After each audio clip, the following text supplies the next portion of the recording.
Folks, if you're like me, you spend a lot of your time walking around absolutely despondent that you just don't see any public displays dedicated to the Prince of Darkness in public property. You don't see it in government buildings at all. Like, it's a shame, but don't be afraid, because the Satanic Temple in Des Moines, Iowa is doing their best to right this wrong.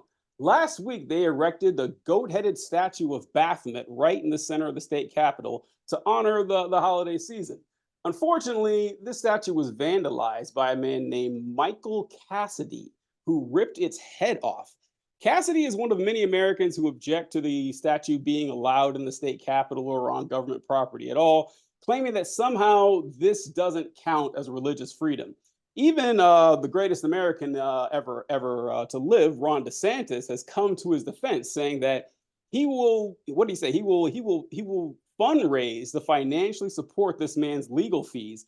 And DeSantis also mentioned that Satan has no place in our society and should not be recognized as a religion. And he's not alone. A lot of Americans seem to think this. Like, they think that Satanism doesn't deserve the same gravitas or respect or rights or privileges that other religions do. But why? That doesn't make any sense. Like, who gets to decide what is and what is not a religion? This is something that I've been fascinated with for a very long time, ever since bringing it back to the Army again. But in the Army, we had religious exceptions that, you know, if you were a Norse pagan, you could grow a beard. Nobody else could, but or Sikhs could, but nobody else could. And I was like, well, that doesn't make any sense. If I want a beard because I want one, I can't. But if I want one because God says I have one, I can have one. I can't. I can't. It's just very weird. Liz, we'll go to you. Like, what's your thoughts on why Americans can't seem to grasp the very simple concept that religious freedom actually means religious freedom? Oh man, I'd love to say it comes down to our roots, right? Because it wasn't we were Puritans originally. We were coming because we wanted to be super extreme about our religion and like take that out on other people. And that that travels down through the generations. But I also think it's interesting how people will, just in my very, very brief reading into Satanism, they'll hear that word, Satanic Temple or Satanism or altar or something like that, and they just automatically they put their guard up when that's almost the point, is it not, of the Satanic Temple is sort of this play on how huge Christianity is, but their like main mission is being empathetic and opposing tyranny, and they do lots of like public protests and things like that.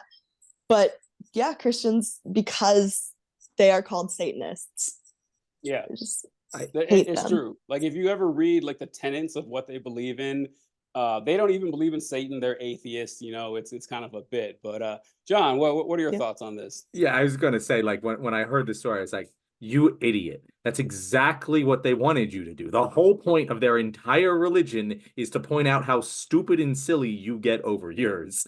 And you just beheaded a statue. Like that's what this comes down to. Like, he just when the Satanic Temple in Des Moines, Iowa, heard that this happened, there was a round of applause. They were like, yay, this is exactly what we intended to happen when we set up this display, and they fell for it hook, line, and sinker. Because what you're saying is so stunningly true. It's just religion is made up, guys. We have this idea that everything comes from a Christian base. Like, there's this genuine bias that, like, I don't think a lot of Americans actually interrogate themselves on, but like, it's just like Christian base. Judeo. I can't tell you how many fucking, like, especially conservative, but like, I've seen people on the left be like Judeo-Christian values. It's like, who gives a shit? And first of all, that doesn't make any sense because those two things aren't compatible. But also,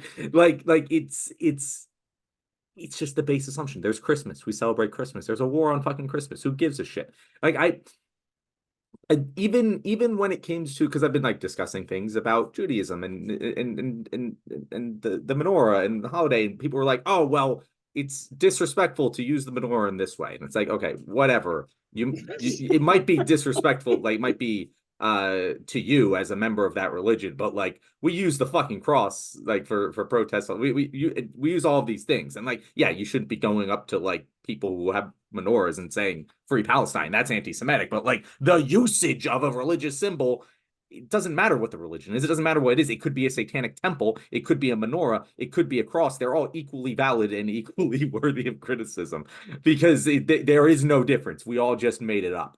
And for whatever reason, it really confuses me that we claim to like religious freedom in this country. We claim it's a core principle of our culture and of our nation, and yet we don't actually believe that. We, like, as Americans, genuinely believe that, like, Christianity should be held to some high pedestal. So should related ones like Judaism, and Islam is technically also related, but we don't like that just one as for some related reason. It doesn't make sense, but sure, we go ahead. It blows my mind. Liz, it looks like you got something to say.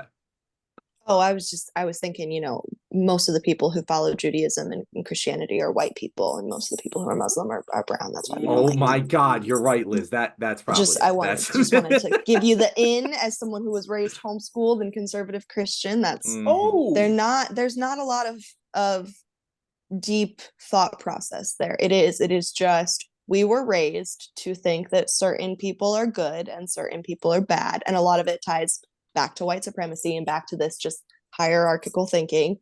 And you hierarchical thinking is the problem. Yeah, that is the thing that connects it all, is that there are good people, there are bad people, there is a God, and we listen to him, and the people who speak for him, they're also above us. Yes. Did you guys ever watch that documentary on Hulu, Shiny Happy People? It talked about I'm blanking on it, the Duggar family. Oh my God, the Duggars. You guys see that? IBLP was the name of the church organization, and they had the umbrella of hierarchy. Oh, I've seen that plenty times. And then man, and then woman under man. Yeah, it's just a lot of churches adopted that. John, have you seen? Do you know what we're talking about? The umbrella. I've seen Shiny Happy People, but it's been a little while at this point. So there's this giant umbrella, and that's God, and then on a smaller umbrella, and that's the Father. Oh, there you go. And then, and then a smaller umbrella is the wife, and then the kids are underneath the wife. These are the kids. Yeah. So the dad doesn't have to do anything. Yeah. And the funny thing is about that. Did you see the chart? Like, I don't have to take care of the kids. There's an umbrella. Well, yeah, that's the thing. Like, do you guys know how umbrellas work? Because like every umbrella after the big one is useless. Like, there's no point in it being there at all. That doesn't make any sense. It's very weird. They even show like the water coming off the smaller ones. They showed the water coming off. I was like, wait, hold on. Like, are we on a weird planet with sideways rain? What's happening? Liz, what denomination? I grew up conservative Christian too. I went to a conservative Christian high school and college. Which denomination did you grow up in? I was non-denominational, so I went to a slew of Calvary chapels, which are non-denominational churches. They're just cowards. Extra. A lot of them. Exactly. Exactly. But they do think they're better than everyone who claims a denomination, which they're like moderates. Like, who think they're better than everyone. Yeah, oh yeah, absolutely. The superiority, I meant. Yeah, not the superiority complex. I was raised homeschooled, so I always joked that they were borderline Amish. They were just we're called to be in the world but not of the world. So like they were the type where we weren't allowed to read a lot of things. But yeah, nobody ever questions why. Like why are we thinking like this? Yeah. And John, you brought up something that bugs me a lot. I'm so glad you did when you said Judeo-Christian, because that term drives me insane.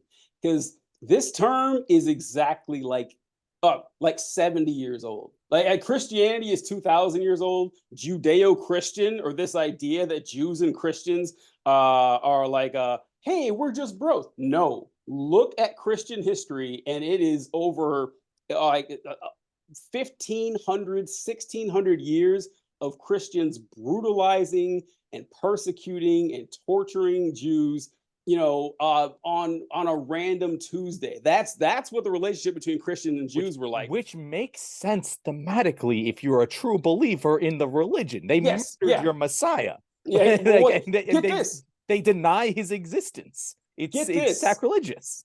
So if you talk to Christians today, though, they won't say that anymore. They don't say Jews murdered Christ anymore. And the Catholic Church actually rescinded the doctrine that the Jewish people were collectively guilty of deicide in 1964. It was Catholic doctrine on the books Wow. that the Jews were responsible for the death of Christ until 1964. And then they're like, oh, whoops, our bad on that. I guess that's not actually true. And if you look at the polls in the United States from the 1930s, when Hitler was, conducting the Holocaust on the Jewish people in Germany, and you look at the polls on people asking Americans, should we accept Jewish refugees?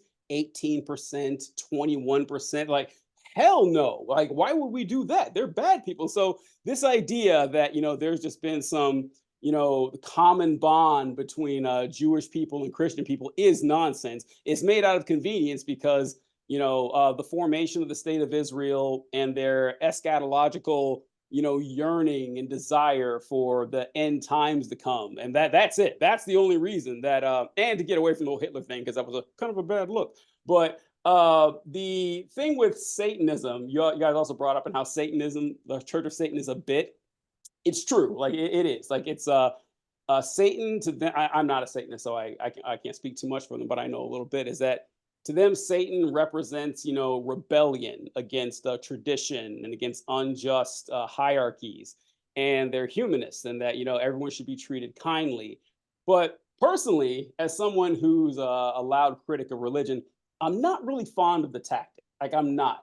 I don't like putting people on their back foot immediately because, yeah, I know and we know that it's a joke and it's a bit, but your random person, you tell them you're a Satanist, they're going to think you actually worship Satan. And then you have to go through this whole rigmarole, say, well, actually, I don't believe in Satan. Say, okay, well, just start there. Like, just start there. I get that's the bit, but that's just my opinion on it. And one more thing.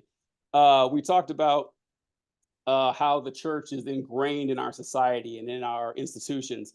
One thing that really bugged me in the military, I keep bringing up the military. I usually don't do this, Liz. That's the military every segment. That's kind of weird, but is chaplains. I always thought it was weird that we had chaplains. And when I got there, I found out that because most of your chaplains that walk around, like, they don't have their rank on their hat, they have a cross, on their hat. But there's chaplains of different denominations. So if you're a Muslim chaplain, you'll have like a star and crescent. If you're a Jewish chaplain, you'll have a Star of David. They also have like Buddhists and Wiccan chaplains. I never saw any, but I know that they exist. And like, there's like this list of chaplains that the Army actually has on staff.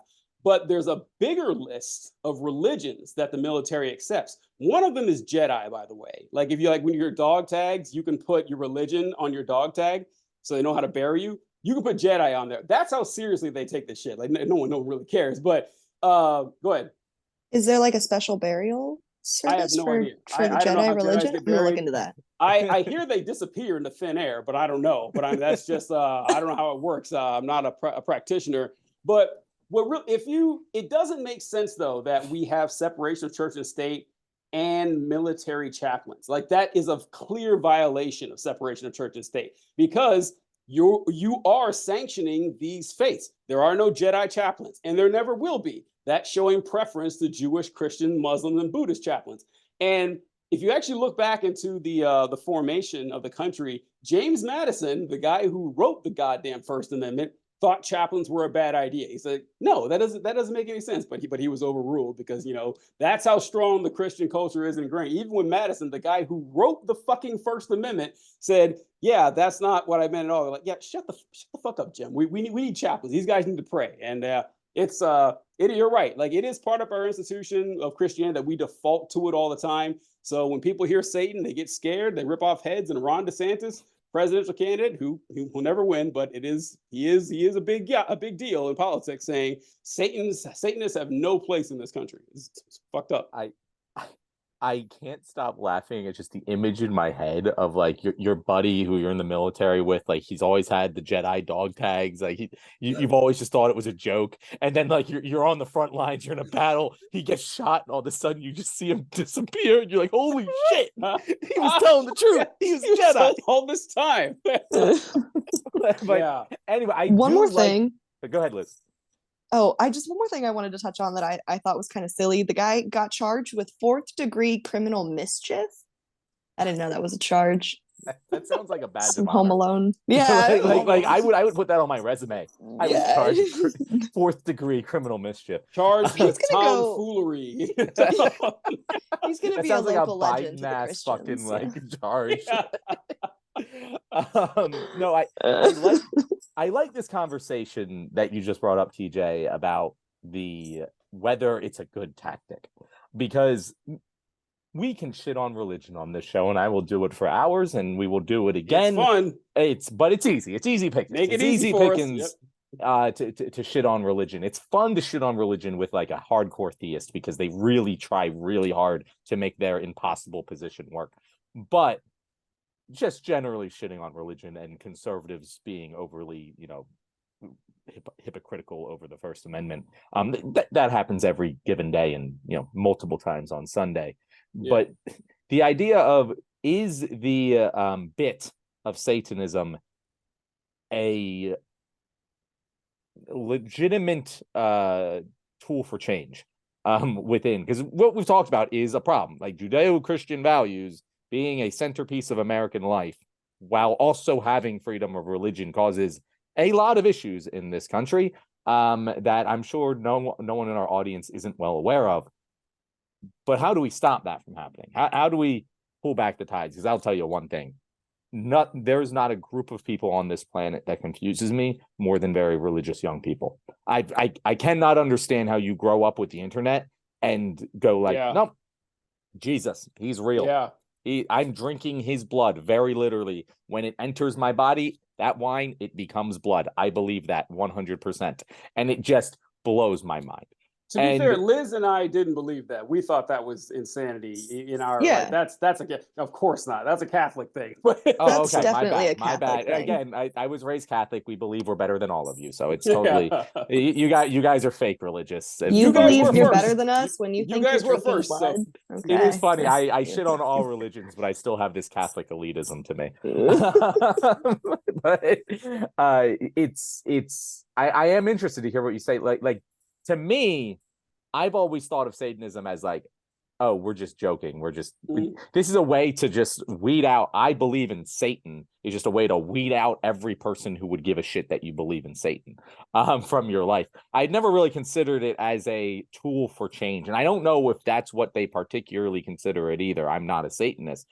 But like, I don't know, Liz, do you think that sort of satirical religion is an effective tool for moving America away from, the Judeo-Christian bias?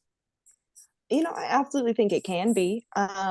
There's a Satanist I follow on TikTok. I think she just got banned. Her name is Jarma Lee, and she grew up in the Bible Belt. And then, so she's got this real thick Southern accent. And she started reading about Satanism. She converted, and she'll open up her videos with that. And then she'll talk about what Satanism is, or like whatever her topic is.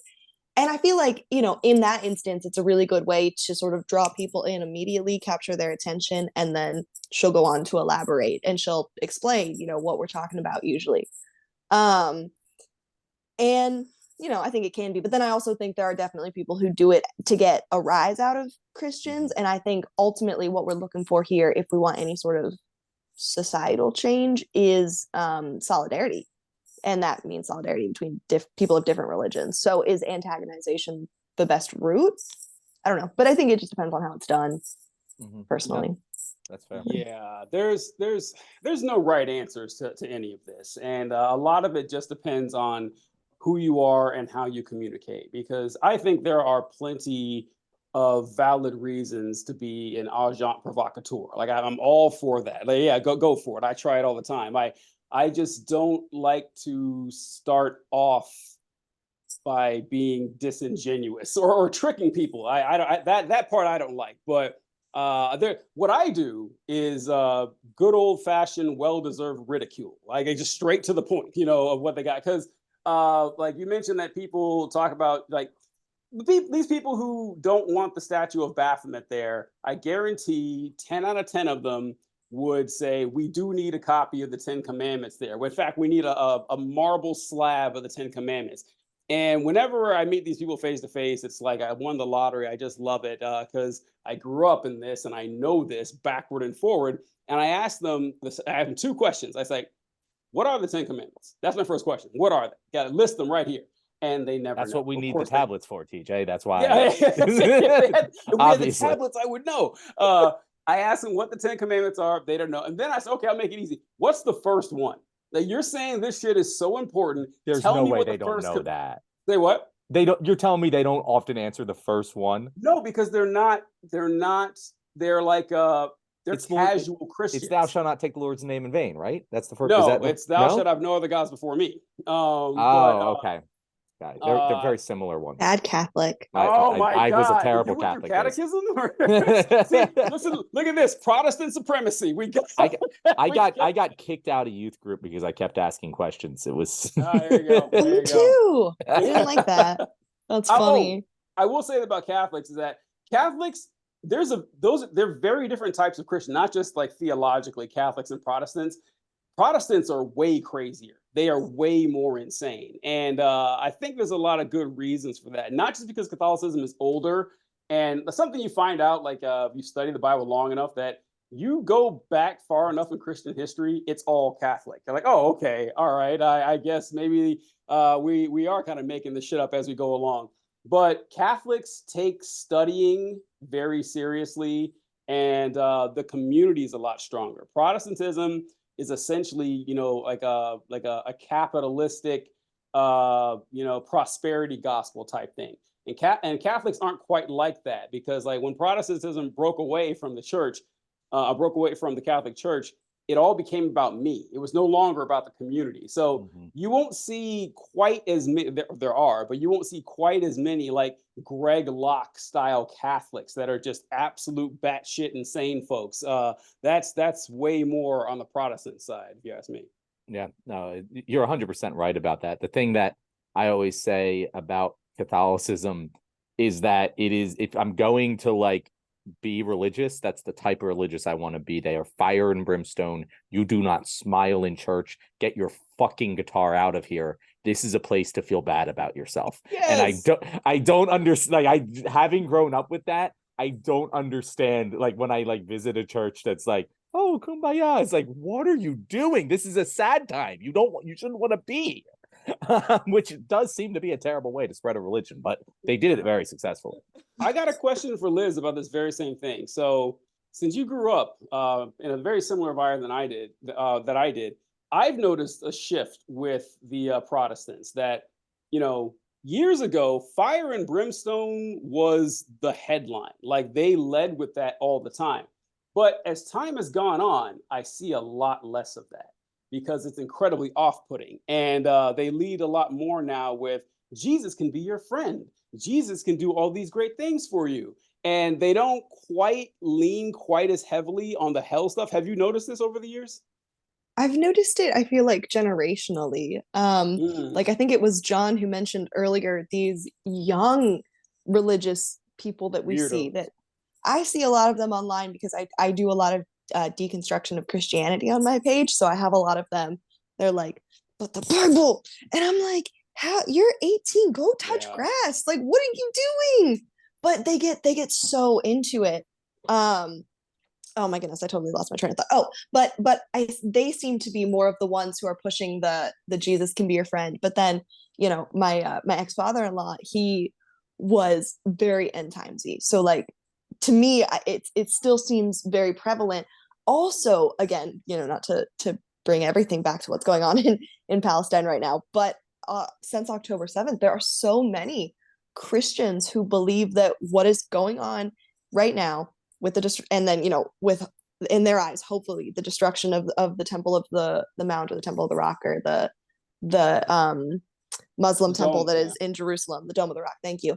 That it will bring about the end times. Like that's their goal, is end times, through this war against the people of Palestine. So it's just, I still see a lot of it. The scary thing about that is that like there is a non-zero chance that this war does bring about the end times. Oh, that'd be and a like great irony. there's nothing worse than the end of the world, except the end of the world that the broken clock that was the Christian Yeah. faith was right about. That would be a true just kick in the There's teeth. like a lake of fire. We're gonna burn in it for 1,000 years. Look, Like hey. we wouldn't like that.